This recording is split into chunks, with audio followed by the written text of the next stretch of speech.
गड्डी लगे सलम बारन बिस्मिल्लाहिर्रहमानिर्रहीम। गड्डी हो गई स्टार्ट। अस्सलाम वालेकुम दोस्तों, की हाल है? ठीक हो? वैसे ठीक है। तुम पे मेरा यूट्यूब चैनल वेरा आई अज का व्लॉग करते पे बिस्मिल्लाह पढ़ के शुरू। तो उस तो पहले अज का व्लॉग यह है कि कुछ नहीं खास नहीं है, बस साढ़े ना माल के पट्ठे मुक गए थे तो असी वो जमीन वाही है तो पाते पे रूड़ी पाते पे तो तुहानू असीं विखाने भी रूड़ी असी काफ़ी सारी लद ली है तो कुछ होर लद के तो फिर असीं चलते हैं। फिर चल के रूड़ी खलारा दे फिर नाल नाल तुहानू असीं डिटेल देंगे। उस तो पहले साडे चैनल नू सबसक्राइब कर लो तो वीडियो नू लाइक शेयर लाजमी करना।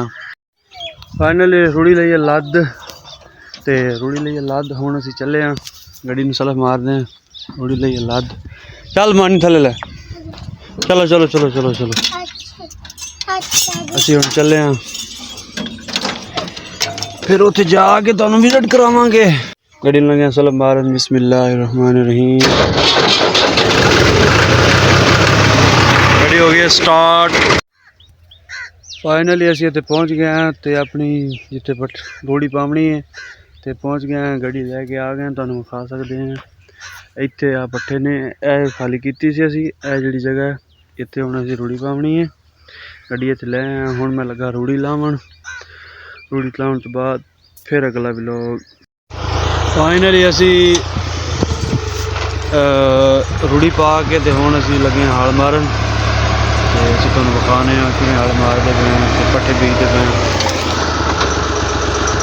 गड्डी चलदी भी साड़ी हल लगे मारन। उस तो बाद खाला भी बनाना असीं वो रेड़ी तक हल मारदे पे। गड्डी चलदी भी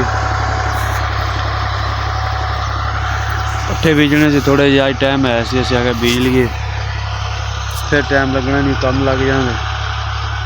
मारदा पे हल मैं अगे अज बने छांगे ने। उस तो बाद हुण मैं लगा खाला छांगण फिर तुहानू विखावां कि साफ सुथराई ना मैं हुण साफ करना है। वो हल मारदा पे नज़र आप जड़ा है वो कई पई सामने। हुण इस खाले नूं लगे शुरू हुण बिस्मिल्लाह पढ़ के। सारे चैनल नूं सबसक्राइब ते वीडियो नूं लाइक लाजमी करना।